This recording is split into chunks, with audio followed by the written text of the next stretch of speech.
ಏನ್ ಕಷ್ಟ ಸುಖ ಮಾತಾಡ್ತಾವನಲ್ಲ. ಆದ್ರೆ ದಯವಿಟ್ಟು ಈ ವಿಷಯನ ನೀನ್ ಯಾರಿಗೂ ಹೇಳ್ಬೇಡ, ತಿಳಿತಾ?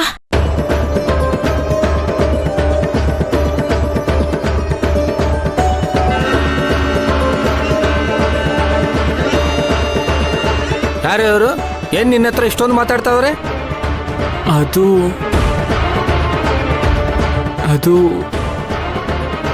ಇವರೇ ನಮ್ಮ ಅಜ್ಜಿ.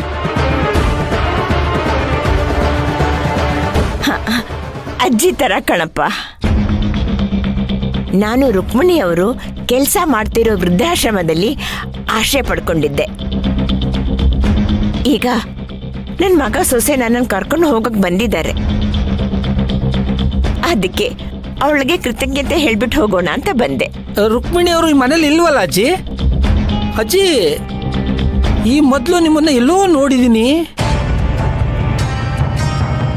ಆದ್ರೆ ಎಲ್ಲಿ ಅಂತ ನೆನಪಾಗ್ತಾ ಇಲ್ವೇ? ನೋಡಿರ್ತೀಯಪ್ಪ, ನೋಡಿರ್ತೀಯ. ನಾನು ಆಗಾಗ ರುಕ್ಮಿಣಿ ಅವ್ರನ್ನ ಮಾತಾಡ್ಸ್ಕೊಂಡು ಹೋಗೋಣ ಅಂತ ಬರ್ತಿದ್ದೆ. ಇರ್ಲಿ, ನಾನು ರುಕ್ಮಿಣಿ ಅವ್ರ ಹತ್ರ ಫೋನ್ನಲ್ಲೇ ಮಾತಾಡ್ತೀನಿ ಬಿಡಪ್ಪ.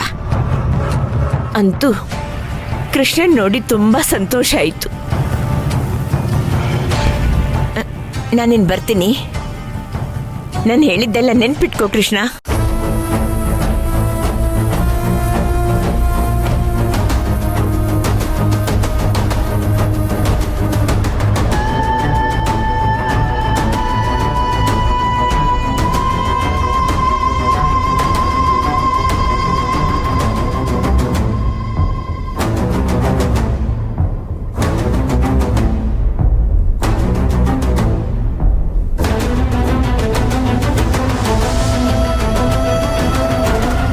ಲೇ ಕೃಷ್ಣ, ಆಶ್ರಮದಲ್ಲಿರೋ ಅಜ್ಜಿ ತಾನೇ ಹೋದ್ರೆ ಹೋಯ್ತು ಬಿಡ.